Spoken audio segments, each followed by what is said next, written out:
In this session, let's focus on the Markov jump processes. Earlier, we have looked at Markov chain processes, which operate in discrete time space and discrete state space.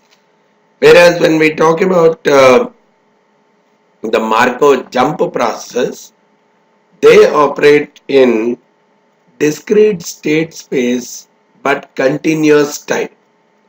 So we don't calculate the values of the variables, say, let's say at the end of the year or at the end of any specific time period, but on a continuous basis. But of course, the number of states into which the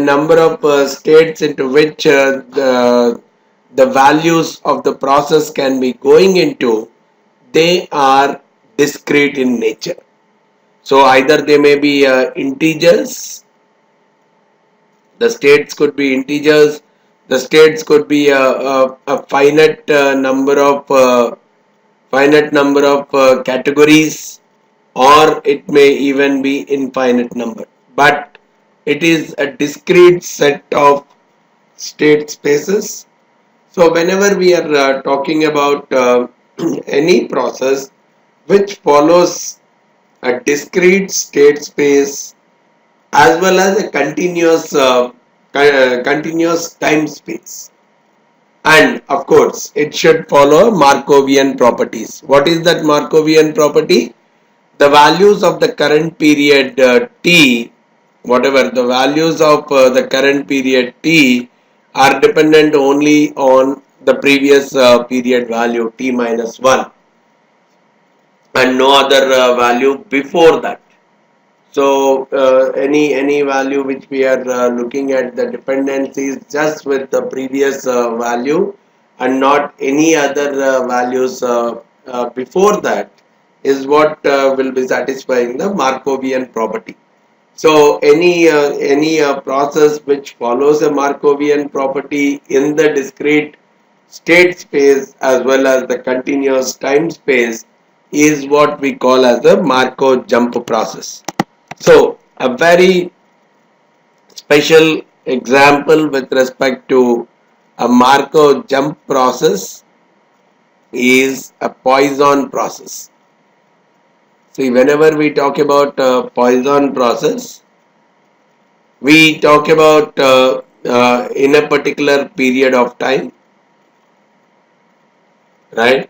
Some particular variables arriving in a particular period of time. Let's say the number of customers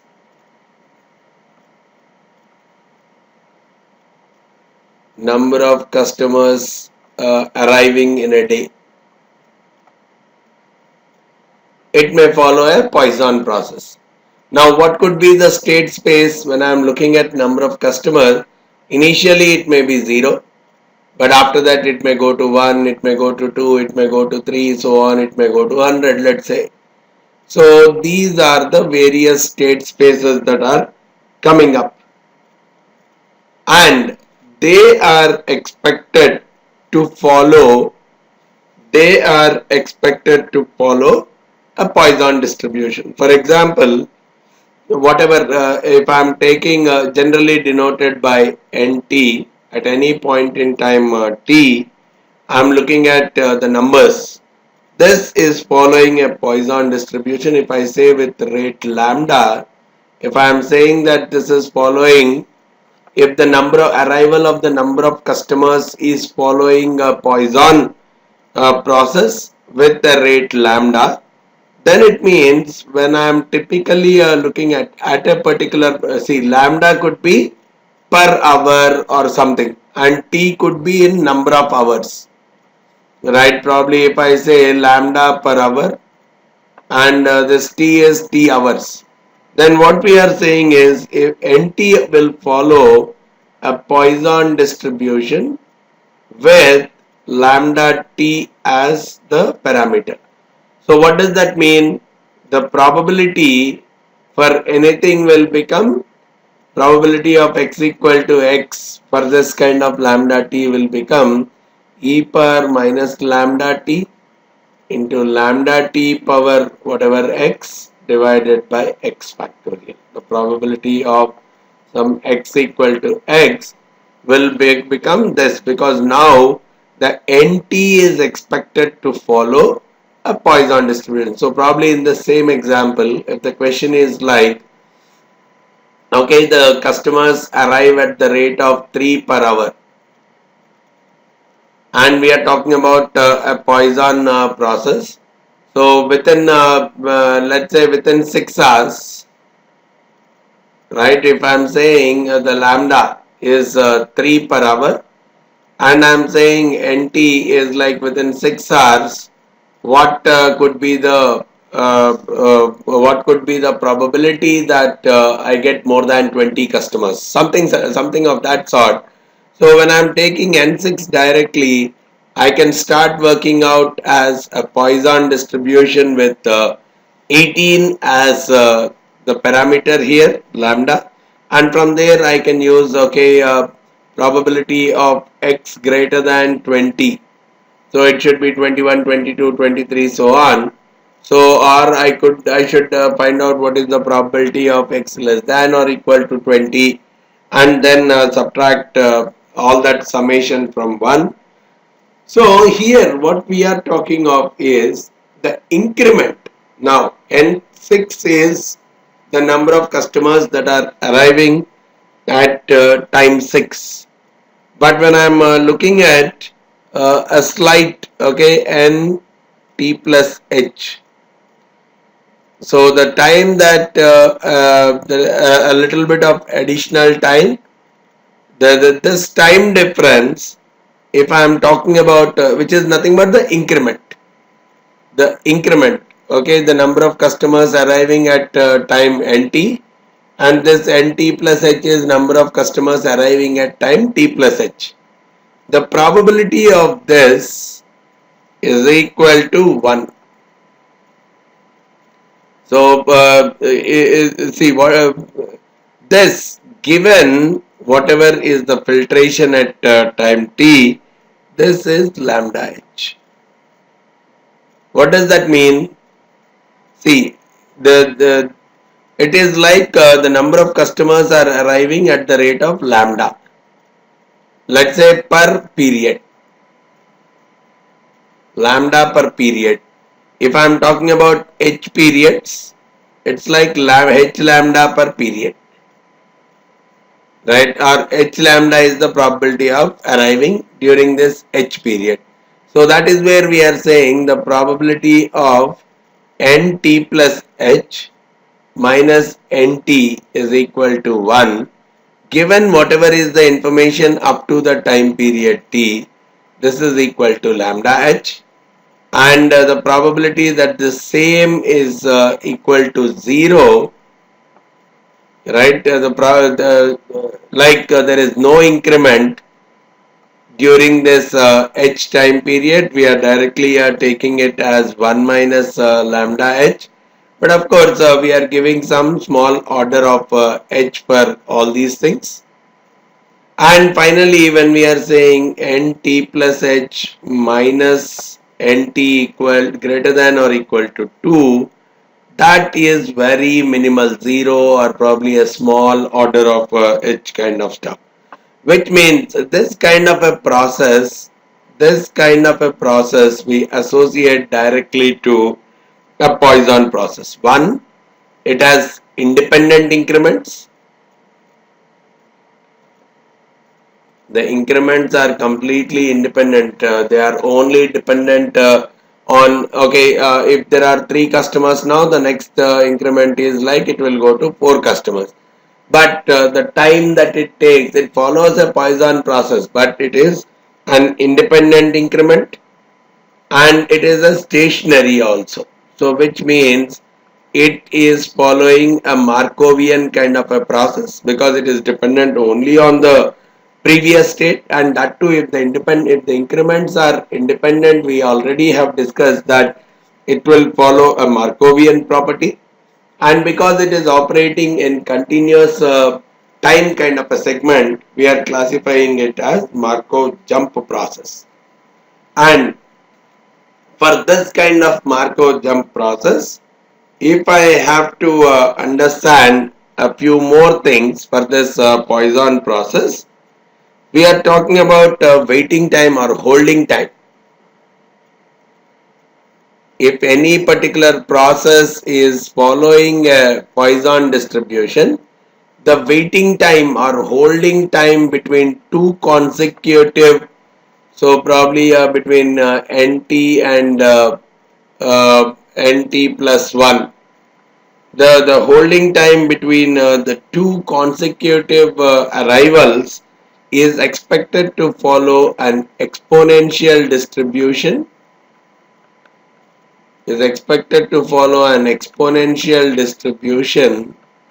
with parameter lambda itself,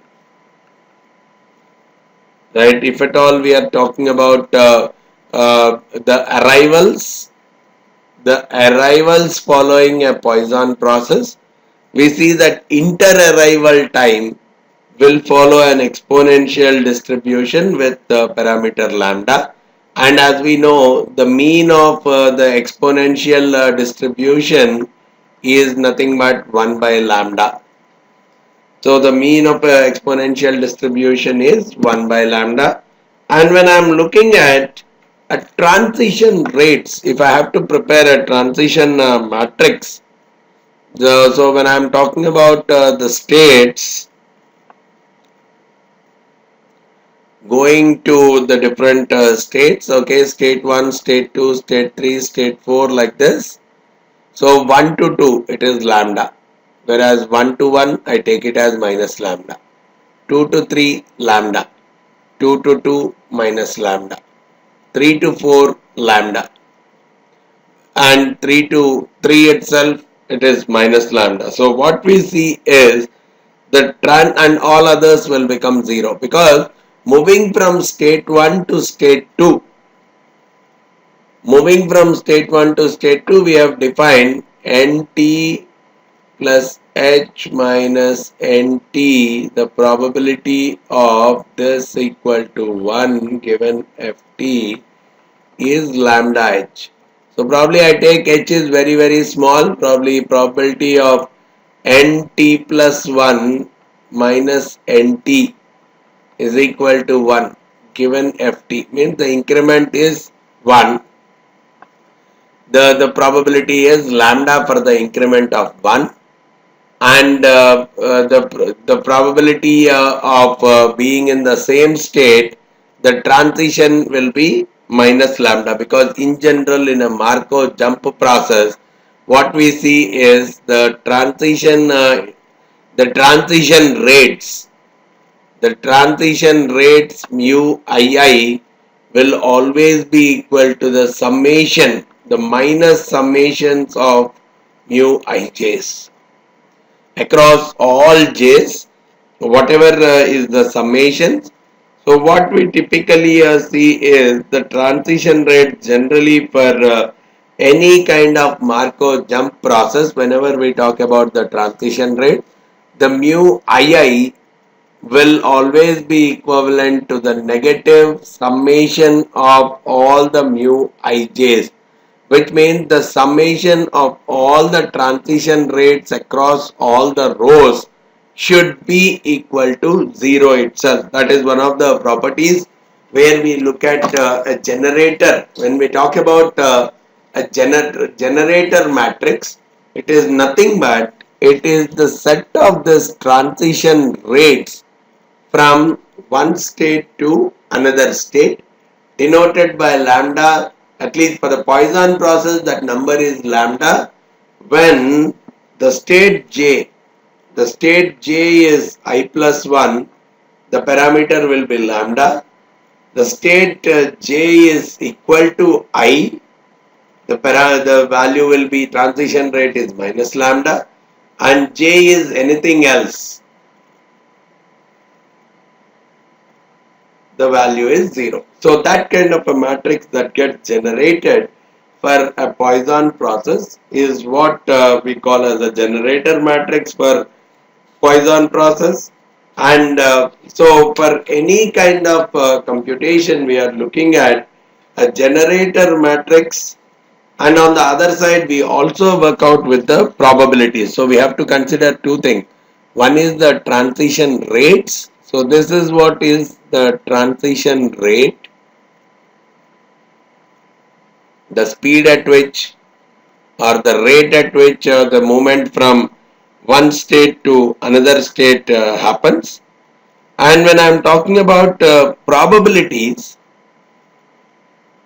when we talk about any transition probability, it is more like, okay, when I talk about Pij, it is nothing but the probability that the xs plus t is equal to j given xs equal to I. Within a t period, it jumping from the state I to state j. What is the chance? We are not talking about what is the rate at which it is jumping from state I to state j. See, when I talk about the rate matrix, transition rate generator matrix, we are just talking about, see, there we are not considering the time periods s and t. All we are talking about is the rate at which the transition is happening from state 1 to state 2. Lambda is the rate at which the transition is happening from state 1 to state 2. Now, what is the probability that the jump will happen between from state 1 to state 2 between s and s plus t time frame? Right, within that period t, what is the chance that the jump will happen from state s to state I to state j from time s to s plus t? That is what is being mentioned by your probability. So integrating these two things, the probability as well as the transition rate, will actually give me the help me in trying to compute the probabilities associated. Also will go back how do we solve these kind of equations to arrive at the probabilities of moving from one state to the other state. So here, just like a Markov chain, we have Chapman-Kolmogorov equations.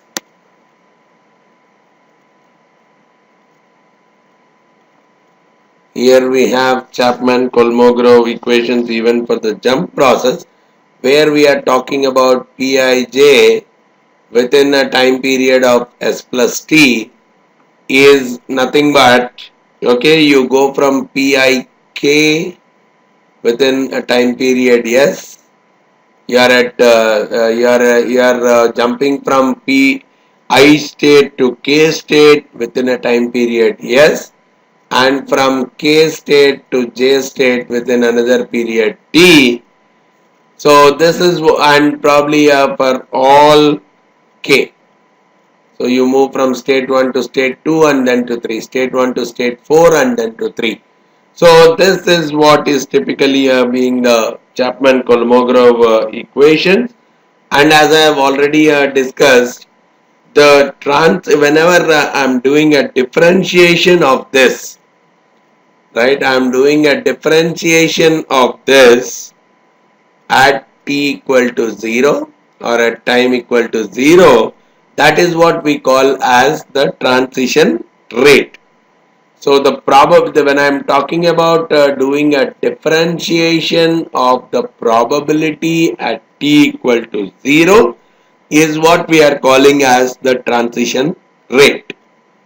So simply we can even link up those things. Pij, the probability of jumping from state I to state j, will come out as h into mu ij, whatever is your transition rate, where we are seeing I not equal to j, right, plus again a small order of h.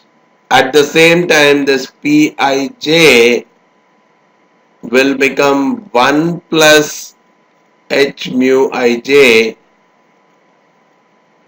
when I equal to j. So that's where when I equal to j, we have seen that the transition rate matrix will be the negative side of that particular summation. So we have also seen another relation that mu I is equal to minus summation of mu ij. So we will get that 1 plus h times mu I to talk about Pij of h. So what we are typically seeing is with these kind of relations, we are trying to generate, we have two kind of matrices now. One is the probabilities matrix,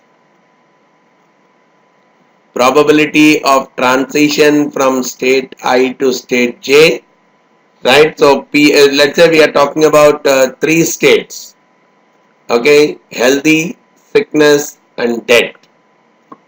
Now it's like when I say a probability matrix, it is like this: PHH, PHS, probability of transitioning from the healthy state to a death state, probability of sickness to health, probability of sickness to sickness, probability of sickness to death, probability of death to healthy, probability of death to sickness, and probability of death to death. So this kind of matrix is what we call as the transition probability matrix. Whereas when I talk about the generator matrix, all I am talking about is the transition rates. When I talk about the generator matrix, all I am talking about is mu HHH, the transition rates, mu HH, mu HS, mu HD, mu SH, mu SS, mu SD, mu DH, mu DS and mu DD. So these are the transition rates. Now using these two, we are actually creating differential equations. Differential equations for the probabilities.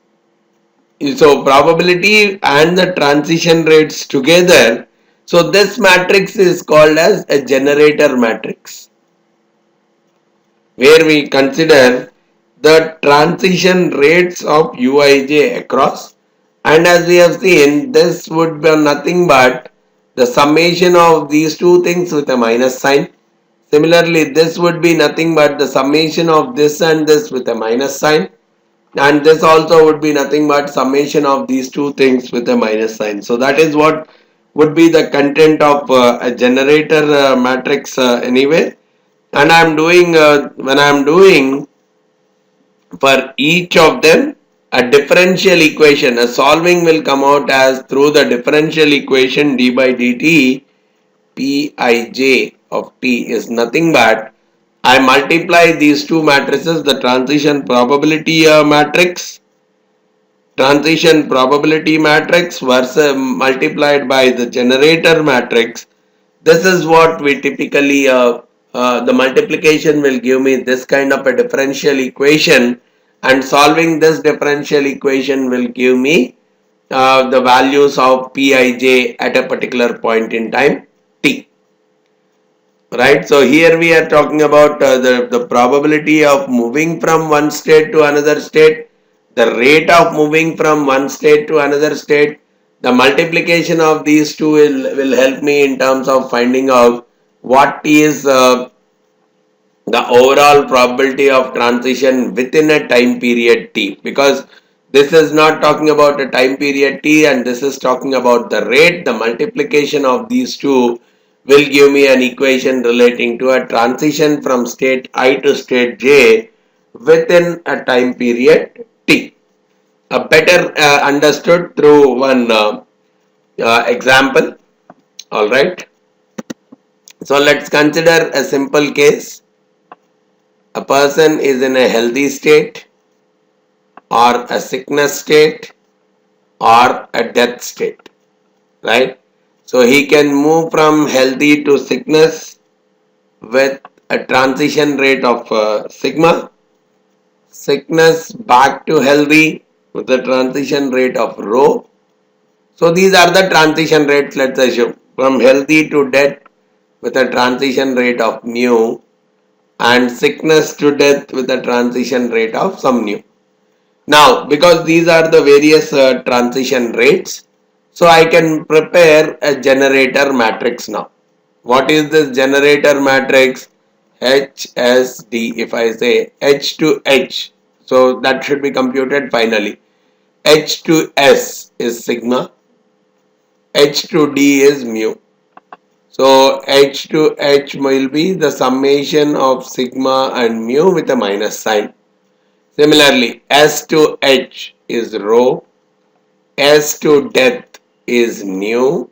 So S to S will be minus of rho plus nu. From death there is nothing else. So these two are 0. So summation of these two is 0 with a minus sign. Minus 0 is also 0. So this is the generator matrix. In this case, this is the generator matrix. And what is the probability matrix here?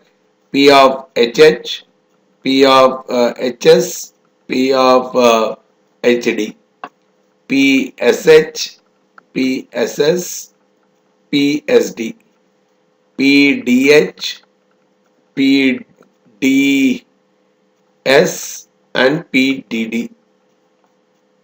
So probably if we understand it better, we know that PDH will be 0. I mean a dead person becoming healthy, probably it is nowhere possible, so it is 0.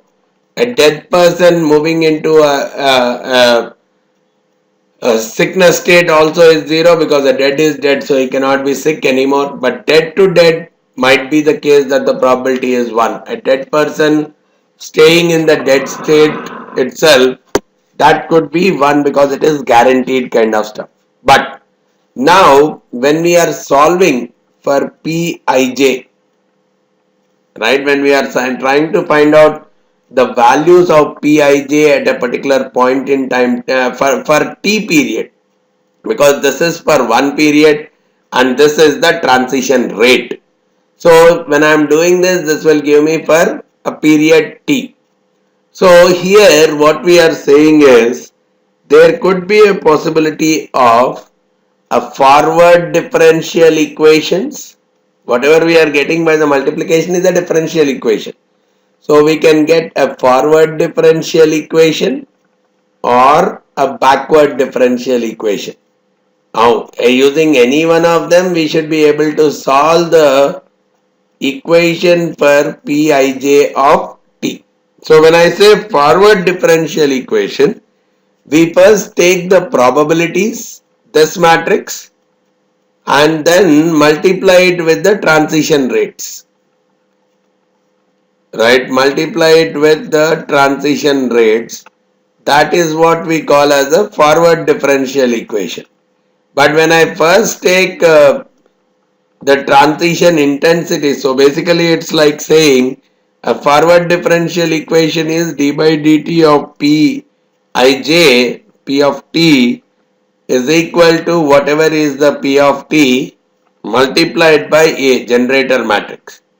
Whereas when I talk about a backward differential equation, P of t is going as a multiplied by P of t. That becomes a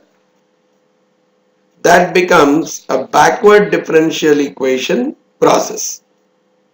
Again the same generator matrix and all remaining the same. So using this example right now, if at all I want to find out the probability of transition from H to S, right? So H to S, this part I want.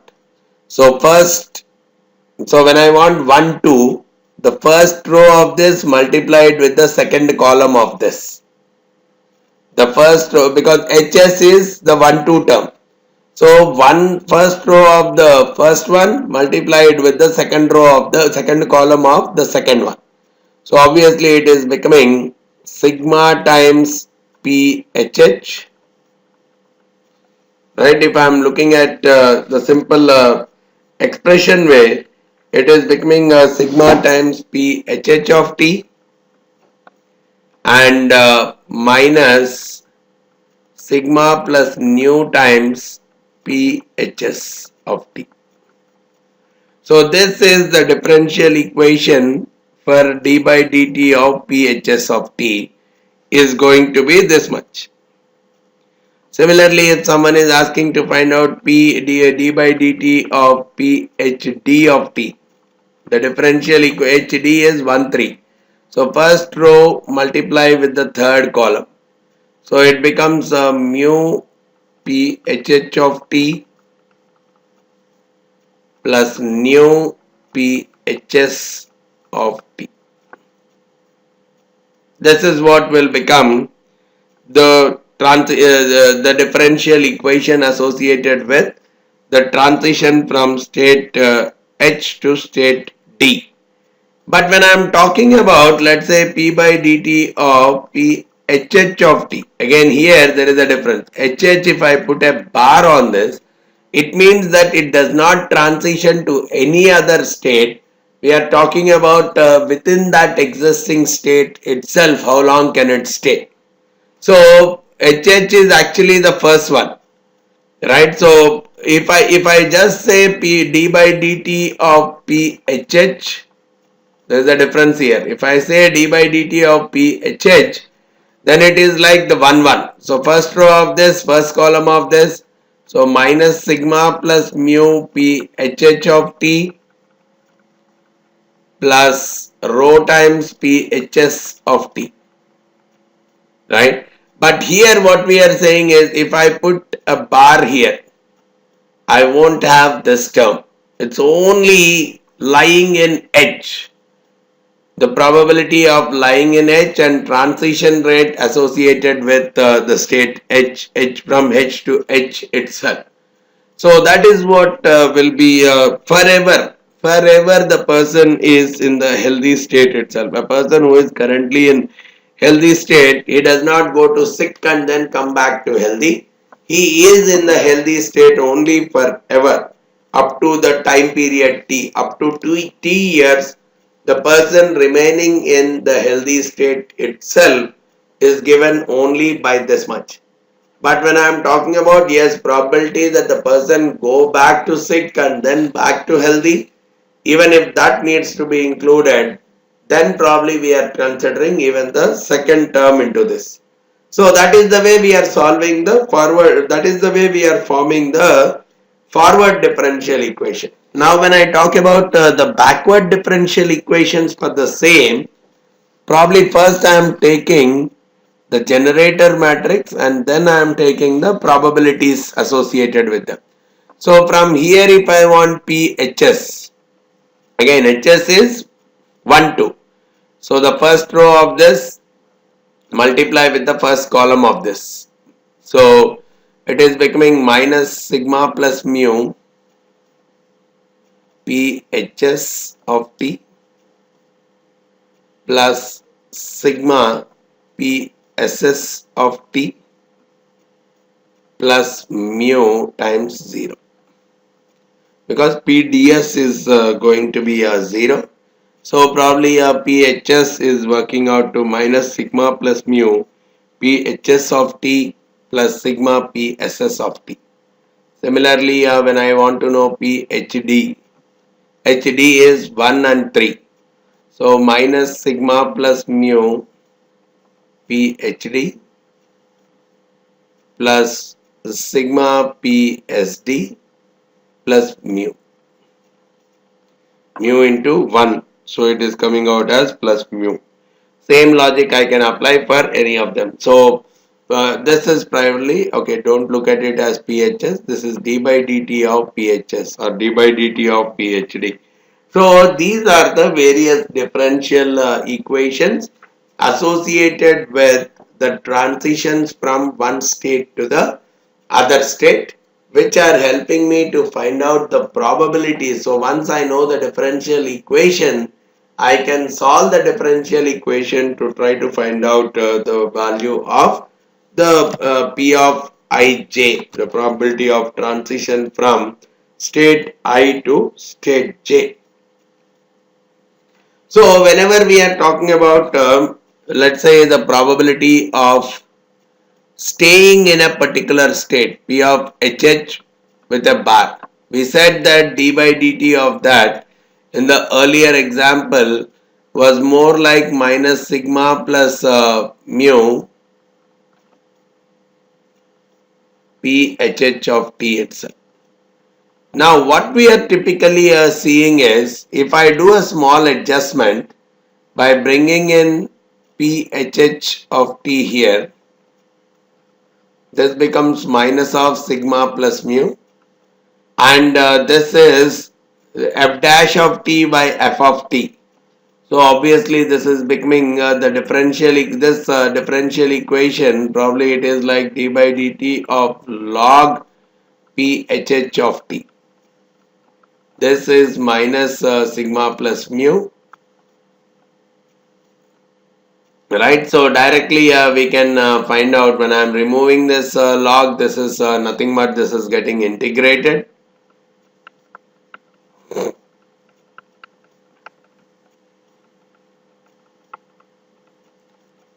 And finally PHH of t is directly becoming e power minus of sigma plus mu.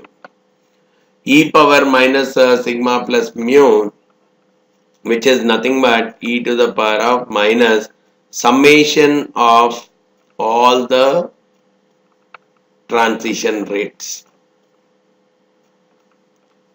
Summation of the all the transition rates, and with a negative sign is what is being come out. Okay, this becomes multiplied by t because the integration part of it will contain the t. So summation of all the transition rates multiplied by t, which is also equivalent to your survival probability. Means a person in a healthy state remaining in a healthy state forever, not going into sickness or any other kind of a state, he remaining in the same healthy state itself can very well be found out using this kind of a mechanism. So when we talk about the transitions from one state to another state, so probably mu ij's when I am looking at any points from state I to state j, the various transition rates, I sum up all these transition rates and probably let's say I call it as lambda. So lambda is the transition rate moving out from state I.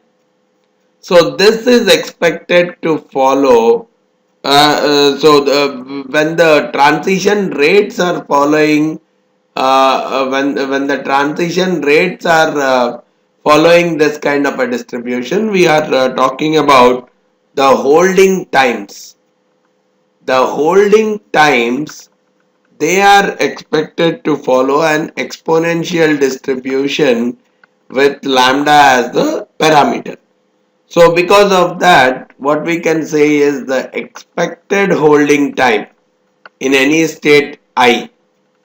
The expected holding time in a state I is what we are directly talking of as 1 by lambda I itself, because lambda is nothing but the summation of the transition rates from state I to various states j, and the expected waiting time or holding time in a state I is treated as following an exponential distribution with lambda I as a parameter. So from there we are trying to find out the expected holding time, giving it as 1 by lambda I, right? So that is one more thing we are looking at. And if at all I want to find out the probabilities, now once I have the transition rates with me, the probabilities of jumping from state I to state j, I can typically look at it as mu ij, whatever is the transition rate, mu ij, and I divide it by lambda I. This is what will give me the probability of jumping from state I to state J.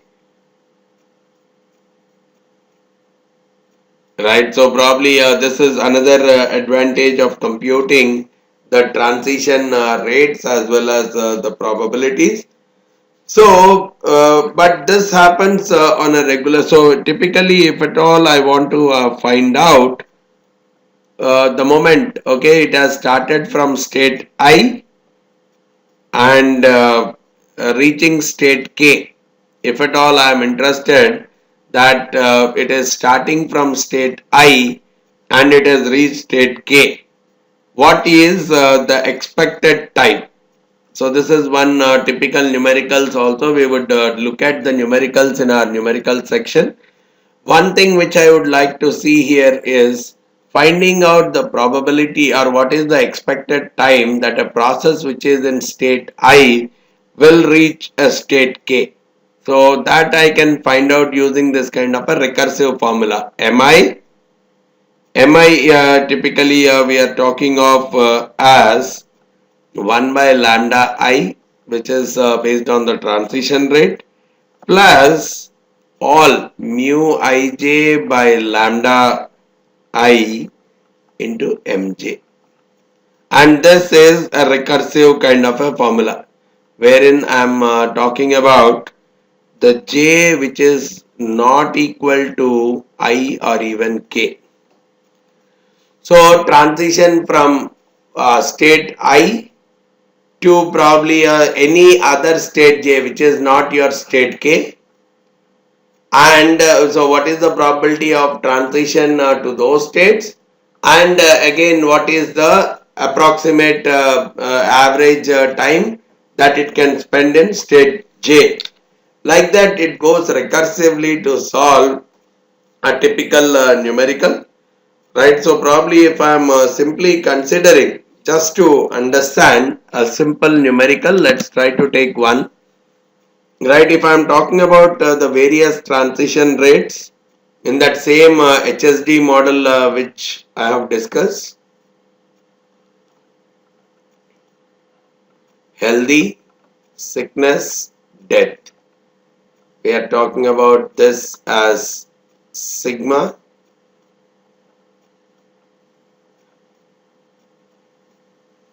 and we are talking about this particular thing as rho. Then we have this as mu, we have this as nu.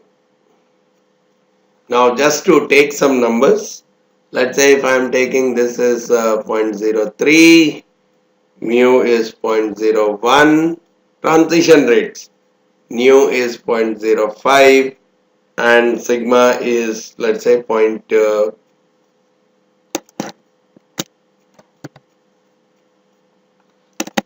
sigma is 0.2.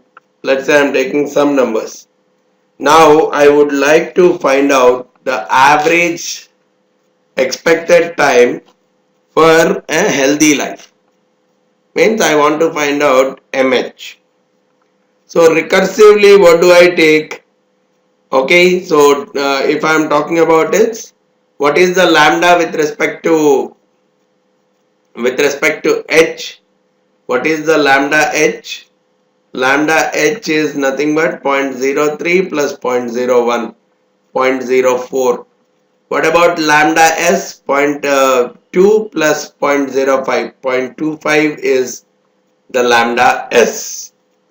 Correct? So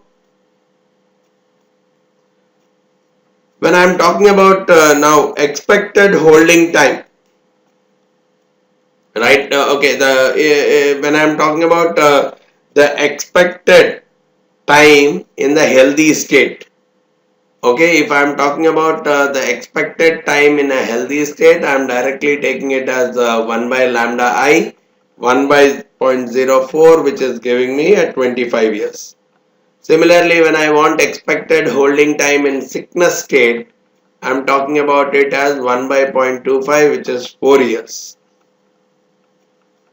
Now, okay, when I am talking about a person let's say I'm trying to find out moving from H state to D state, because we are interested in finding out, if I am interested in finding out expected lifetime of a healthy person, means a person from a healthy state moving to a death state.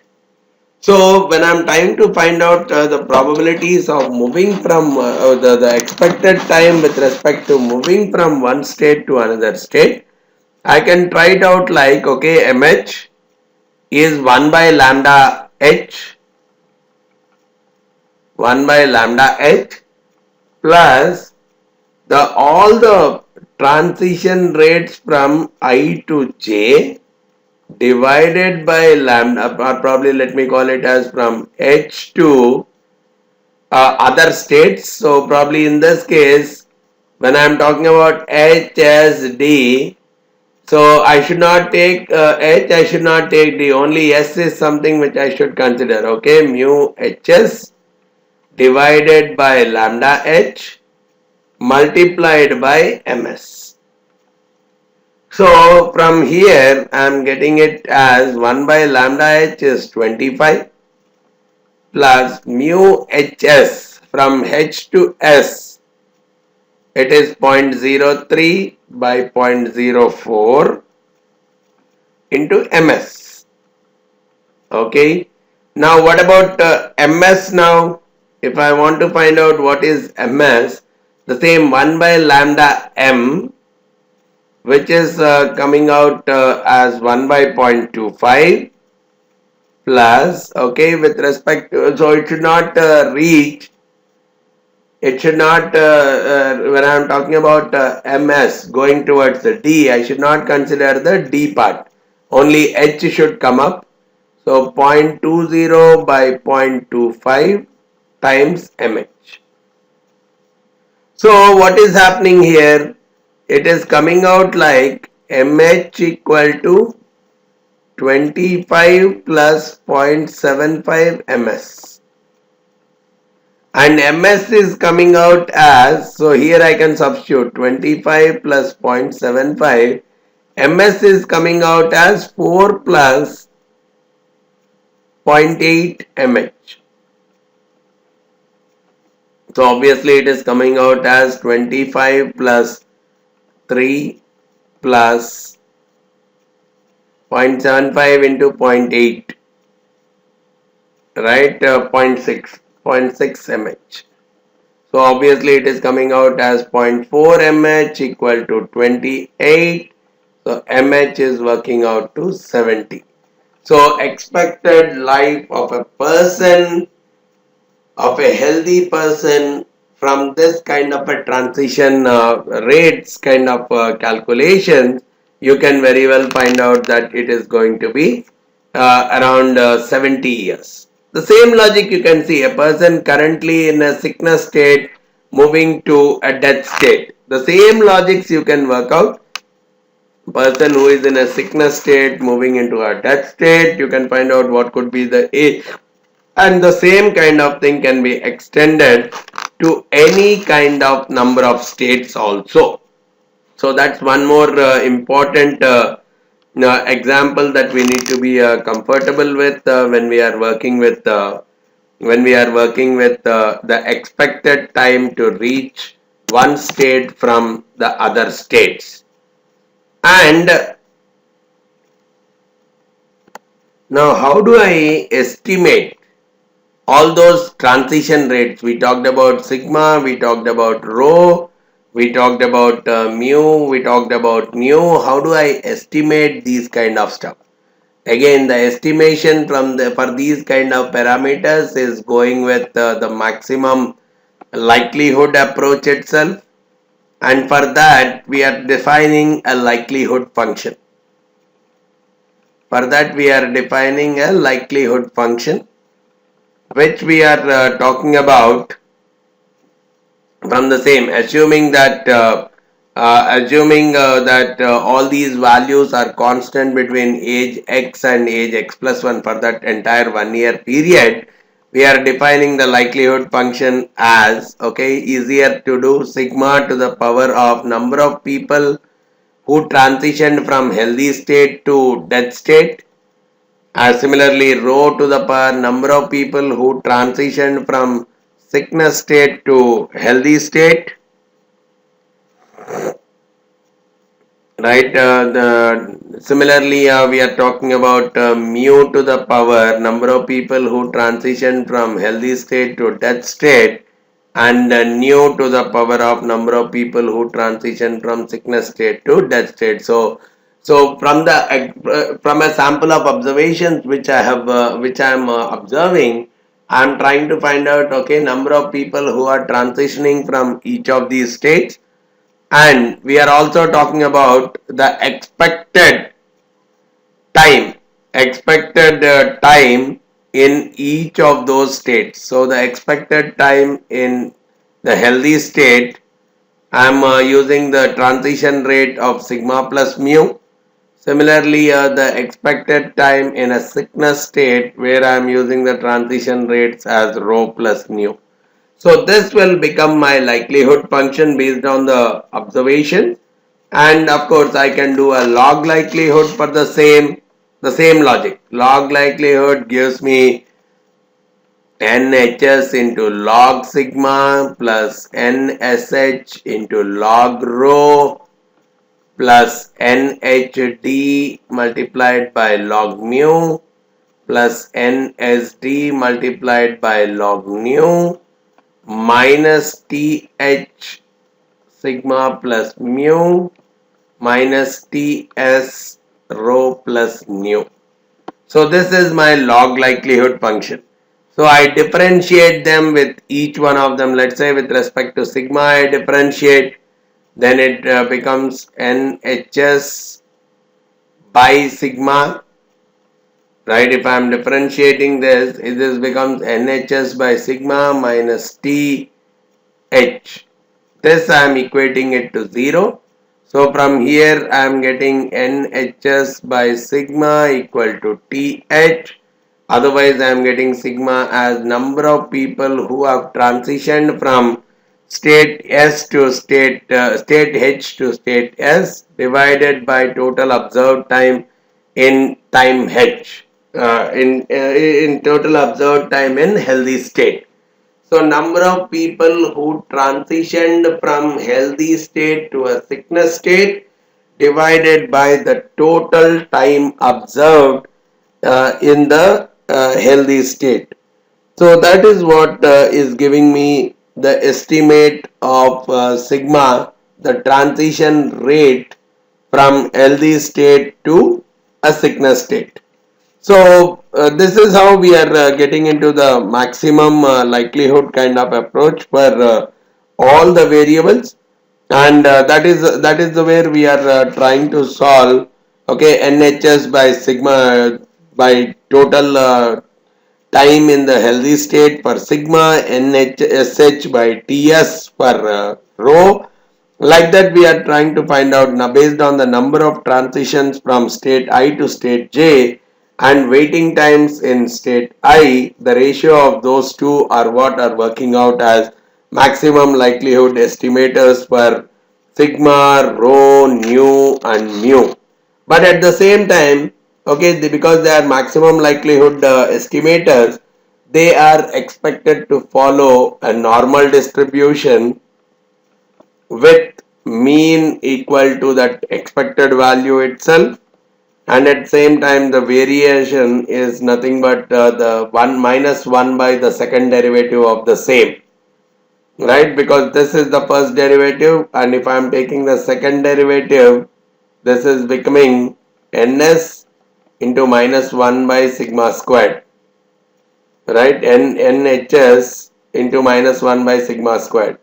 So the derivative as per the Kramer-Rao lower bound rule, we see that the maximum likelihood estimators follow a normal distribution with the mean equal to the expected value and the variance equal to minus 1 by the second derivative. So minus 1 by ns by sigma squared. So it is minus ns by sigma squared. So it is becoming sigma squared by nhs. So this is what will be the asymptotic distribution for each of these parameters following a normal distribution. So primarily in this session, there is something that we are supposed to understand with respect to a brief overview of the Markov jump process. How do we look at the Poisson process as a Markov jump process? The Chapman-Kolmogorov equations and the difference between the transition rates and transition probabilities associated with a Markov jump process, and using the generator matrix and the probabilities, how do we construct Kolmogorov's forward differential equations and backward differential equations? How do I get into finding out the survival probability, which is the probability of being in one state forever without transitioning to any other state, and identifying the distributions associated with the holding times, and finally computing the time to reach one state starting from some other state, and also how do we estimate these parameters sigma, rho, nu, especially for your HSD kind of model. So all these things we need to be comfortable with, and of course we will take up some kind of practice questions regarding the same to get a much better hold on the understanding of all these concepts, right? If there is any kind of clarity required with respect to the concepts on any of these areas, you can very well get back to me by giving me a call on the number that I have provided below, or send in an email at vamsidhar@pacegurus.com. Thanks a lot for listening to this session. We will again look out in the practice questions, some of the things again. Right. So thanks a lot for listening to this session, and please do watch my numericals and practice questions to get much more better hold on this particular topic. All right. Thank you very much.